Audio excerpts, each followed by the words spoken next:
చిత్తూరు జిల్లా పలమనేరు తెలుగుదేశం పార్టీ కార్యాలయంలో సోమవారం నియోజకవర్గ టీడీపీ మినీ మహానాడు కార్యక్రమం ఘనంగా జరిగింది. ఈ సందర్భంగా నాయకులను ఉద్దేశించి ఆయన ప్రసంగించారు. పార్టీని గ్రామ స్థాయి నుంచి పటిష్టం చేసేందుకు నాయకుడు కృషి చేయాలని పిలుపునిచ్చారు. ఇక పార్టీ కార్యక్రమాల్లో ప్రతి ఒక్కరూ చురుగ్గా పాల్గొనాలని, నాయకులు సమన్వయంతో సమిష్టిగా కలిసి పనిచేసి ప్రభుత్వ పథకాలను, అభివృద్ధి కార్యక్రమాలను ప్రజల్లోకి తీసుకువెళ్లాలని పిలుపునిచ్చారు. సూపర్ 6 లో భాగంగా ఇప్పటికే పలు కార్యక్రమాలను చేపట్టడం జరిగిందని, త్వరలో తల్లికి వందనం, ఉచిత బస్సులతో పాటు అంచెలంచెలుగా అన్ని హామీలను నెరవేర్చడం జరుగుతుందని అన్నారు.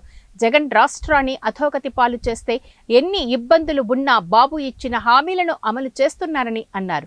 నిత్యం ప్రజల్లో ఉండాలని, 4 ఏళ్లు ప్రజలకు మంచి చేసి మీరు బలపడాలి.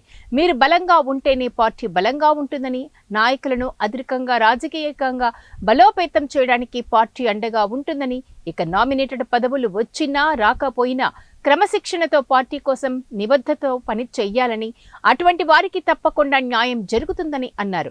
నియోజకవర్గంలో హంద్రీనీవా లైనింగ్ పనులు యుద్ధ ప్రాతిపదికన జరుగుతున్నాయని, ఈఏపీ మరియు ఉపాధి హామీ పథకం ద్వారా నియోజకవర్గంలోని అన్ని రోడ్లను పూర్తి చేస్తున్నామని వివరించారు.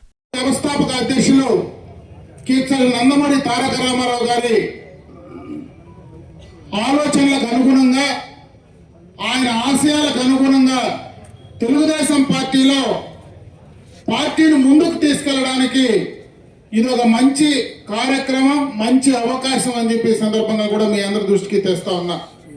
మన నియోజకవర్గానికి సంబంధించి చూస్తే ఈరోజు పార్టీకి సంబంధించినటువంటి స్ట్రక్చర్ మొత్తం కూడా మన యువ నాయకులు నారా లోకేష్ గారు పార్టీకి సంబంధించినటువంటి కార్యక్రమాల్లో, పార్టీకి సంబంధించినటువంటి కార్యకర్తల సంక్షేమం కానీ, పార్టీ యంత్రాంగాన్ని టెక్నాలజీతో అనుసంధానం చేసి పార్టీని ఈ తరంలో రాబోయే తరాలకు ఏ రకంగా ముందుకు తీసుకెళ్లాలా అనేటువంటి ఆలోచనలకు అనుగుణంగా ఈరోజు మనం కేఎస్సీల నిర్మాణం, అంటే గ్రామాల్లో ప్రతి 60 మందికి ఇద్దరిని, ఒక మహిళను ఒక పురుషుణ్ణి, ఇద్దరిని బాధ్యులు